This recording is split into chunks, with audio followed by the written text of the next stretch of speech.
सर्वेभ्यो नमो नमः। बच्चों, अष्टमी कक्षा का 9वां पाठ। हम आगे बढ़ेंगे, जो पढ़ाई थी उसके आगे। तो चलें, पहले मंगलम के साथ आगे बढ़ते हैं।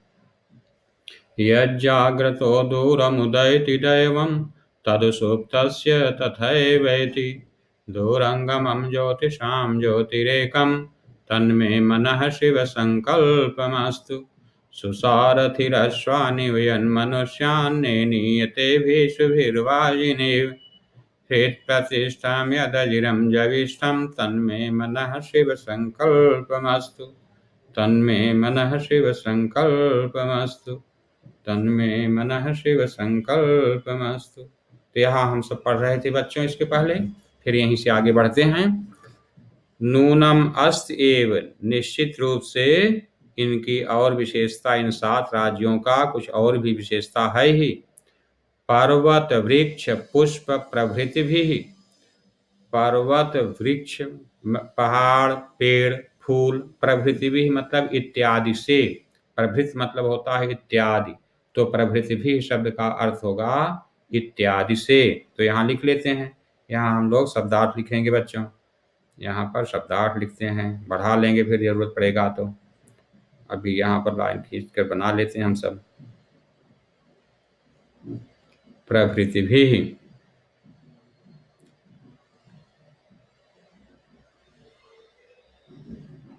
प्रभृति भी इत्यादि से,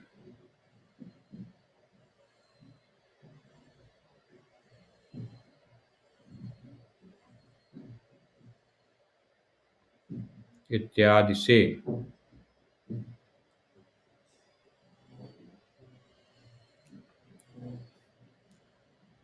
पहाड़ पेड़ फूल इत्यादि से, इन प्राकृतिक संपत्ति भी, इन प्राकृतिक संपत्तियों से, संपत्ति का तृतीया बहुवचन संपत्ति भी, इन प्राकृतिक संपत्तियों से सुसमृद्धानि संति, अच्छी तरह से समृद्ध हैं, भरे हुए हैं।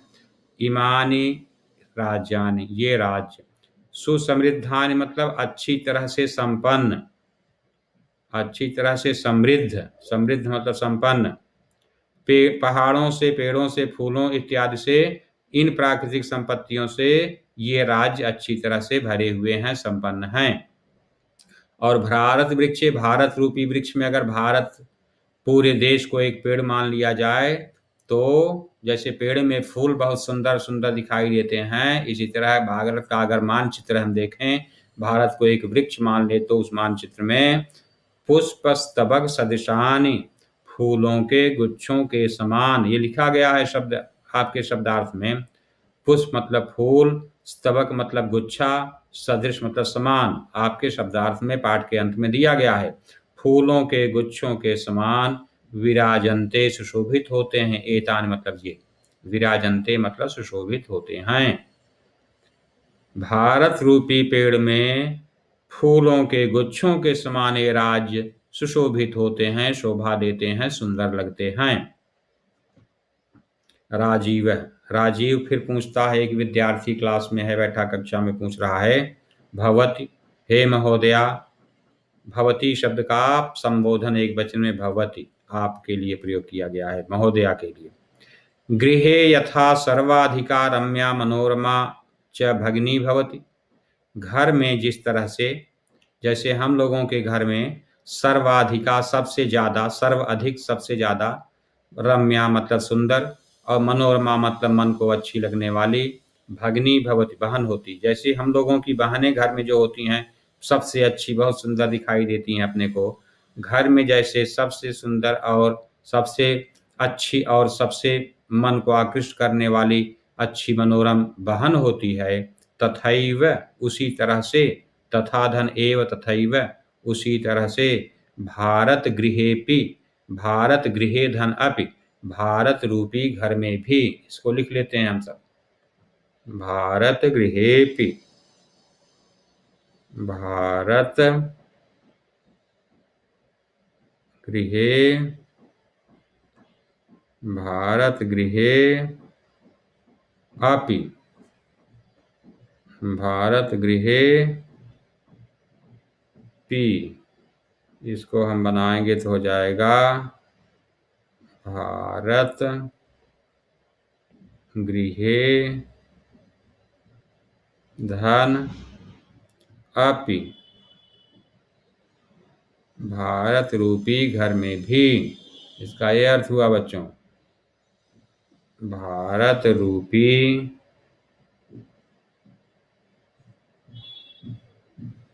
भारत को एक घर मान लिया गया है, घर में भी, भारत को एक पूरा भारत देश हमारा एक घर है, उस घर में भी ये बहनों के समान हैं और बहुत अच्छी इसलिए हैं। इसी तरह से भारत रूपी घर में भी सबसे अधिक सुंदर ये 7 बहनें हैं, सबसे अधिक रमणीय ये 7 बहनें ही हैं, ये बताया राजीव ने। अब अध्यापिका ने कहा, हाँ बच्चा तुमने बहुत अच्छा सोचा, तुम्हारे विचार बड़े अच्छे हैं, बहुत सुंदर ढंग से तुमने इस बात को समझा। मनस्यागता ते इयं भावना परम कल्याणमयी, मनस्यागता में भी बच्चों संधि विच्छेद है, इसको लिख लेते हैं। मनस्यागता,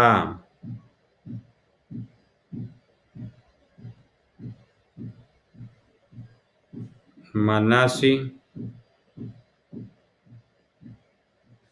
धन आगता,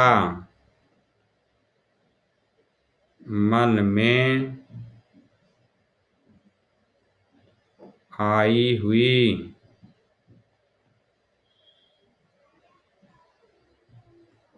मन में आई हुई यह भावना, तुम्हारे मन में जो भावना आई, तुम्हारे मन में जो विचार आया, यह परम कल्याणमयी, बहुत कल्याणकर है, बहुत हितकर है, बहुत सुंदर, बहुत अच्छी बात है। बहुत अच्छी भावना तुम्हारे मन में आई कि इस तरह से बहनों का रूप इनको माना जाए, सबसे अच्छी ये हमारे देश में लगती हैं, मन में आई हुई है तुम्हारी भावना, बहुत ही कल्याणमयी है। लेकिन कहा कि देखो सब लोग ऐसा है नहीं, सब इस तरह से सोचते नहीं हैं। परम सर्वे न तथा अवगच्छन्ति, लेकिन सब लोग वैसा नहीं समझते। अवगच्छन्ति मतलब समझते हैं, जानते हैं, लेकिन सब लोग वैसा नहीं जानते। अस्तु ठीक है, कोई बात नहीं। अस्ति तावत एतेषां विषये, तो इनके विषय में किंचित वैशिष्ट्यम अपि कथनीयम, कुछ विशेषता भी कथनीयम अस्ति, कहने योग्य है या कहना है, बताने लायक है। ठीक है, तो इनके विषय में कुछ विशेषता भी कहने लायक है, बताने लायक है, कहने योग्य है। साविहित मनसा शृणुत, साविहित मनसा मतलब सावधान मन से, मन को सावधान करके, शब्दार्थ में लिखा गया है आपके पाठ के अंत में। सावधान मन से, मन को बहुत सावधान करके, भटकाओ नहीं इधर उधर। अब मैं अच्छी बात बता रही हूँ, सुनो उसको। क्या देखो विशेषताएं कुछ बता रही हैं यहाँ पर अध्यापिका बच्चों की। जनजाति बहुल प्रदेशोयम, प्रदेश अयम कई बार आया, विसर्ग के बाद आता है तो ओ हो गया वहां पर। जनजाति बहुल, जनजाति अधिक है, बहुल मतलब अधिक, प्रदेश मतलब इस प्रदेश में, जिस देश में, प्रदेश में, यह ऐसा स्थान है, यह 7 राज्यों का समूह ऐसा जगह है, ऐसा है जहां जनजाति की अधिकता है। यह प्रदेश सप्तभगिनी प्रदेश जो है, यहाँ पर अधिक जनजाति के लोग रहते हैं, जनजातीय लोग अधिक रहते हैं, जो विशेषकर वन क्षेत्रों में, जंगल के क्षेत्र में पुराने लोग निवास करते हैं, जनजातीय क्षेत्र के उनको कहा जाता है, जनजातीय लोग हैं। तो जनजाति बहुल है, जनजाति की अधिकता है इन प्रदेशों में। कौन कौन सी जनजातियां वहां रहती हैं? कहा कि गारो, खासी, नगा, मिजो प्रभृति, मतलब इत्यादि बताया आपको। गारो, खासी, नगा, मिजो इत्यादि ये नाम है जनजातियों के। बहवह जनजातियाः अत्र निवसन्ति, बहुत सारी जनजाति के लोग यहाँ पर निवास करते हैं। गारो, खासी, नगा, मिजो इत्यादि बहुत जनजातियों के लोग यहाँ निवास करते हैं। ये जनजातीय लोग, जनजाति के लोग कैसे होते हैं? शरीरेण ऊर्जस्विनः, शरीर से ऊर्जावान, ऊर्जावान मतलब शक्तिशाली, बलवान, शरीर से बहुत ही बलवान होते हैं, शक्तिशाली होते हैं। कौन? एतत् प्रादेशिकाः, यहाँ के प्रदेश के रहने वाले। इस प्रदेश के, सप्तभंगिनी प्रदेश के जो निवासी हैं वे शरीर से बहुत बलवान होते हैं। और कैसे होते हैं बच्चों? बहुभाषा भी समन्विताः, अनेक भाषाओं से युक्त, अनेक भाषाओं के जानने वाले। बहुत सी भाषाएं, जनजातीय लोगों की भाषाएं भी अलग अलग होती हैं, तो अलग अलग बहुत सारी जनजातीय भाषाओं या अन्य भाषाओं के भी वे जानकार होते हैं। पर्व की परंपराओं से परिपूरिता है। पर्व मतलब उत्सव, त्योहार। उत्सव और त्योहार बहुत सारे मनाए जाते हैं, वहाँ की परंपरा बहुत ज़्यादा है। तो उत्सवों की, त्योहारों की परंपराओं से भरे हुए हैं। परिपूरित मतलब भरे हुए, परिपूर्ण। त्योहार उत्सव बहुत मनाए जाते हैं, त्योहार और पर्व की परंपराओं से भरे हुए हैं। और स्वलीला कलाभिश्च, अपनी लीला और अपनी कलाओं से, लीला मतलब क्रिया, खेल, अपने खेल और कला के द्वारा, क्रियाकलापों के द्वारा, निष्णाताः सन्ति, बहुत कुशल हैं, दक्ष हैं। निष्णात मतलब कुशल, लिख देते हैं यहाँ पर।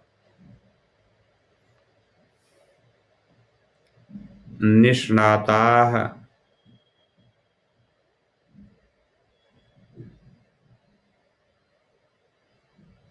कुशल, जानकार, वेत्ता, दक्ष, चतुर, इंग्लिश में कहेंगे एक्सपर्ट।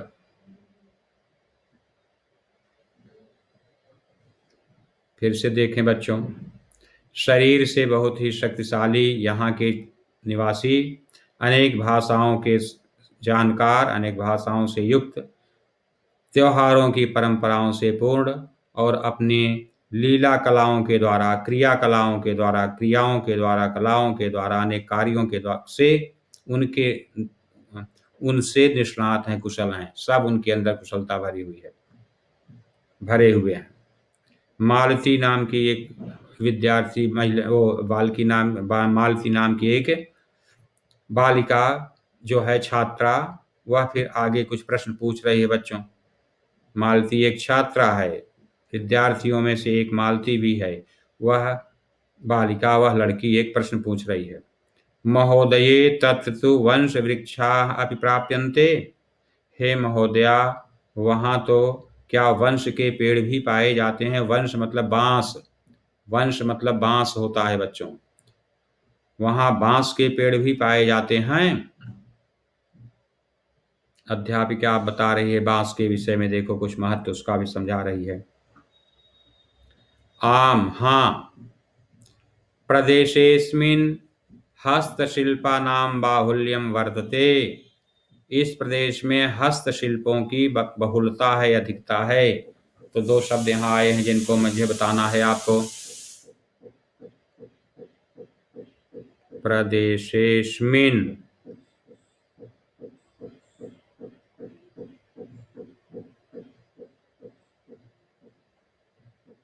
प्रदेशे अस्मिन्, इस प्रदेश में, अस्मिन् मतलब इसमें, प्रदेशे मतलब प्रदेश में, इस प्रदेश में। एक शब्द आया बच्चों, बाहुल्यम। बाहुल्यम का अर्थ है अधिकता, अधिकता, बहुलता।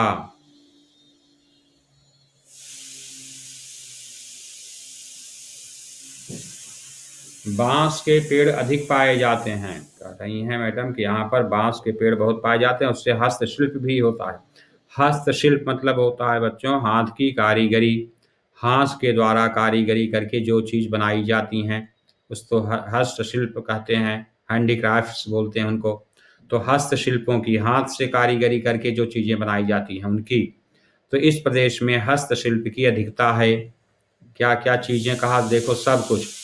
वस्त्र आभूषणेभ्यः, वस्त्र और आभूषण से लेकर, यहाँ पर प्रयोग मतलब से शुरू करके, वस्त्र और आभूषण से लेकर, कपड़ों और गहनों से लेकर, गृह निर्माण पर्यंतम, घरों के बनाने तक, पर्यंतम मतलब तक, प्रायः वंश वृक्ष निर्मितानाम वस्तुनाम उपयोगः क्रियते। प्रायः ज्यादातर, अधिकता, ऑफन इंग्लिश में आप लोग कहते हैं इसके लिए, वंश वृक्ष बांस के पेड़ से, निर्मित मतलब बनाई गई, वस्तु नाम मतलब वस्तुओं का, उपयोग क्रियते उपयोग किया जाता है।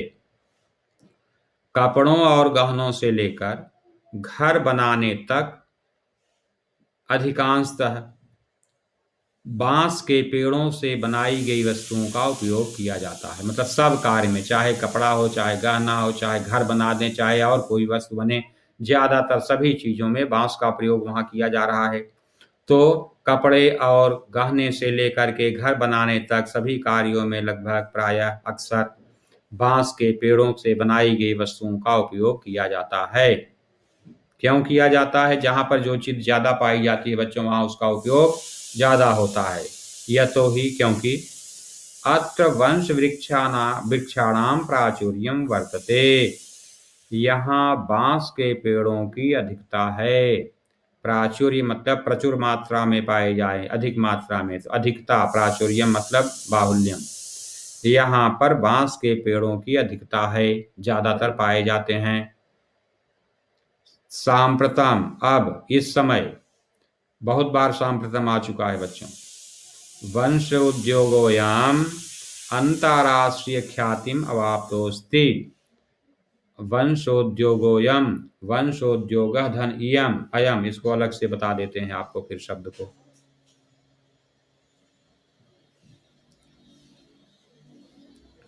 वंशोद्योगोयम, वंशोद्योगोयम,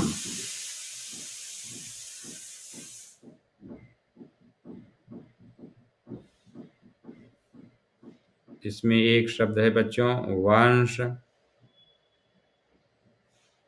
और एक शब्द है उद्योगः, और दूसरा शब्द है अयम।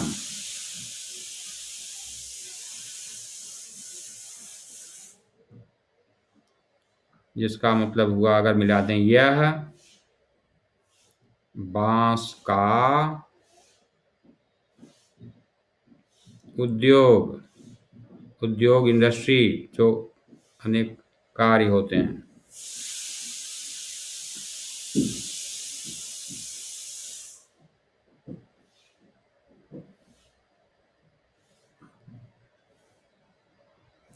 तो यह जो बांस का उद्योग है इन प्रदेशों में होता है, तो अब कह रहे हैं ये हमारे देश में ही नहीं, विदेशों में भी इसका नाम हो गया है, लोग उसको प्राप्त अच्छा समझ रहे हैं, मंगा रहे हैं।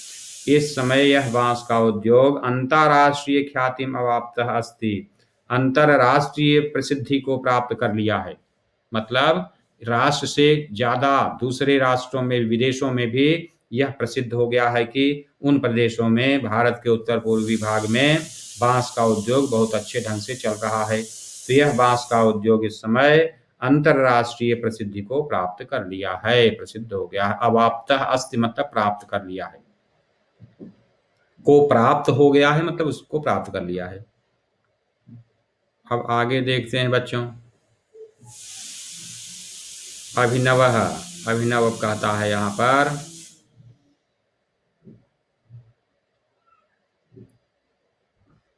भगिनी प्रदेशोयम बहुआकर्षकम प्रतीयते।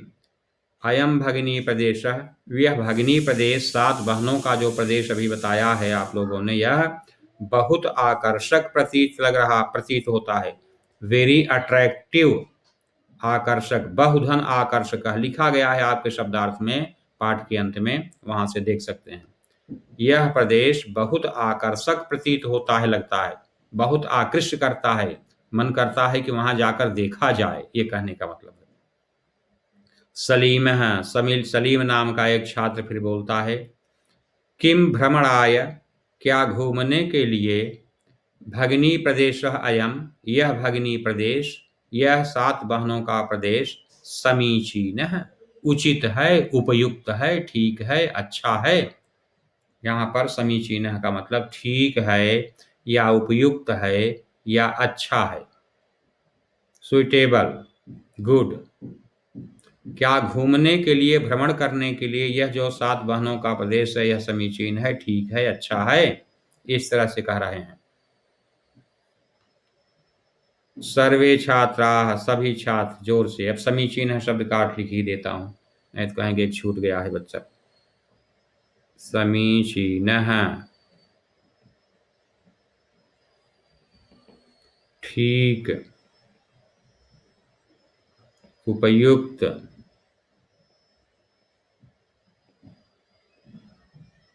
अच्छा, कोई भी शब्द जो आपको समझ में आ जाए।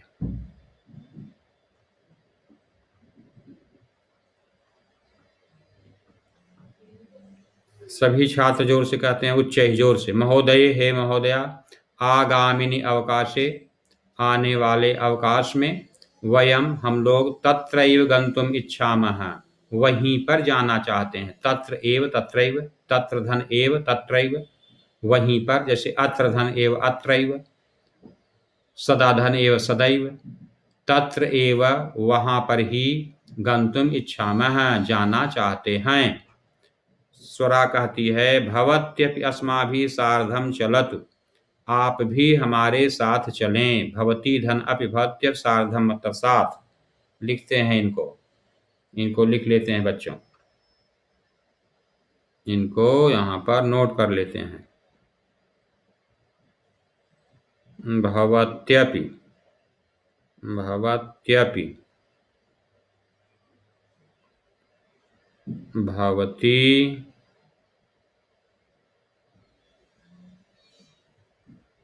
भवती अपि, आप भी। स्त्रीलिंग में भवती, पुल्लिंग में भवान बनता है आपके लिए। सार्धम एक शब्द आया, सार्धम, सार्धम का अर्थ हुआ साथ। भवत्यपि अस्माकं सार्धम चलतु, आप भी हमारे साथ चलें, ऐसा बच्चे अपनी अध्यापिका जी से कह रहे हैं। तो अध्यापिका कहती हैं, बच्चों, रोचते में अयम विचार है, मुझे यह विचार अच्छा लगता है, अच्छा लग रहा है जो तुम लोग कह रहे हो। मे धन अयम, मेयम हो गया है वो, में अयम विचार है, मुझे यह विचार अच्छा लगता है, अच्छा लग रहा है जो आप लोग कह रहे हो। एतानि राज्यानि तु, ये राज्य तो, भ्रमणार्थम, घूमने के लिए, भ्रमण धन अर्थम, भ्रमणार्थम, घूमने के लिए, स्वर्ग सदृशानि, स्वर्ग के समान हैं, इति मतलब ऐसा मुझे लगता है। स्वर्ग सदृशानि, स्वर्ग के समान, मतलब बहुत अच्छे। ये राज्य तो घूमने के लिए स्वर्ग के समान हैं, बहुत अच्छे हैं, चलना ही चाहिए। मेयम में भी 2 शब्द है, एक रह गया है, इसको भी बता देता हूं बच्चों, इसको भी बता ही देता हूं, क्यों छोड़ूंगा। मेयम,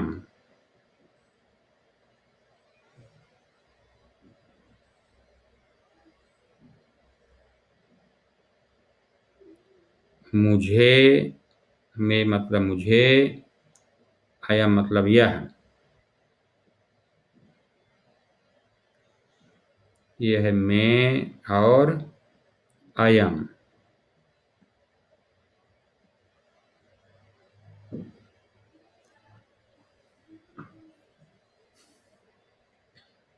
मुझे यह विचार बहुत अच्छा लग रहा है जो आप लोगों ने घूमने का वहाँ पर विचार बनाया है, और ये राज्य तो घूमने के लिए स्वर्ग के समान ही हैं, इसलिए कहने का यह उसका मतलब है, कहने का तात्पर्य यह है यहाँ पर कि चलना ही चाहिए, अच्छा होता है। तो यहाँ पर अध्यापिका जी कह रही हैं कि उनके मन में है कि वे भी बच्चों के साथ घूमने के लिए अगर कह रहे हैं तो अवश्य ही चलना चाहिए, वहाँ पहुँचेंगे तो हम और अच्छी बातें जानेंगे। तो बच्चों, आज ये पूरा पाठ आप लोगों ने बड़े ध्यान से पढ़ा, और यह पाठ हमारा पूरा भी हो गया। अब हम इस पाठ के अभ्यास की तरफ पहुँचेंगे और अभ्यास को पूरा करेंगे। अभ्यास में सबसे पहले जो कठिन शब्द होते हैं उच्चारण में, लिखने में, उनको आप प्रयोग करके सीख लें, जिससे कि यह लिखने और बोलने की कठिनाई दूर हो जाए। तो मैं अभी उच्चारण करके इनको बता देता हूँ, जिससे कि पाठ का शब्दार्थ लिखने के बाद इसका भी आप लोग विशेष रूप से अभ्यास कर लेंगे। ये लिखा है जो उच्चारणम कुरुत, इसको कहता हूँ मैं एक वास्तव में कठिन शब्दाह। जब कॉपी में लिखें तो कठिन शब्दाह करके लिखेंगे, जिससे कि लिखने का अभ्यास हो उसका। तो ये शब्द हैं, देखिए मैं पढ़ करके एक बार आपको सुना देता हूँ, ऐसे ही आप कोशिश करेंगे।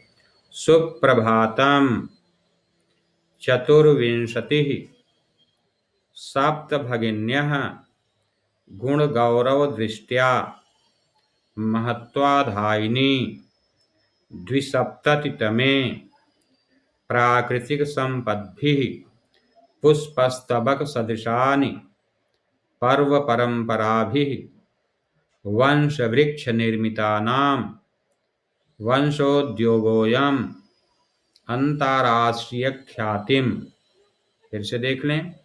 सुप्रभातम चतुर्विंशतिः सप्तभगिन्यः गुणगौरवदृष्ट्या महत्वाधायिनी द्विसप्ततितमे प्राकृतिकसम्पद्भिः पुष्पस्तबकसदृशानि पर्वपरम्पराभिः वंशवृक्षनिर्मितानां वंशोद्योगोऽयम् अन्ताराष्ट्रीयख्यातिम्। अच्छे से इसको लिख भी लेंगे, लिखने का अभ्यास करेंगे और उच्चारण करने का अभ्यास करेंगे बच्चों। तो आज मैं यहीं पर इसको रोक रहा हूँ पाठ को। आगे फिर जिससे कि अगले कालांश में अभ्यास करें तो आप खूब अच्छे से इसको दोहरा करके शब्दार्थ लिख लेंगे और इसके कठिन शब्दों को भी लिख लेंगे, इनका उच्चारण कर लेंगे और अभ्यास के लिए फिर तैयार होकर के आएंगे। सर्वेभ्यो धन्यवादाः। सभी बच्चों को धन्यवाद। फिर मिलेंगे।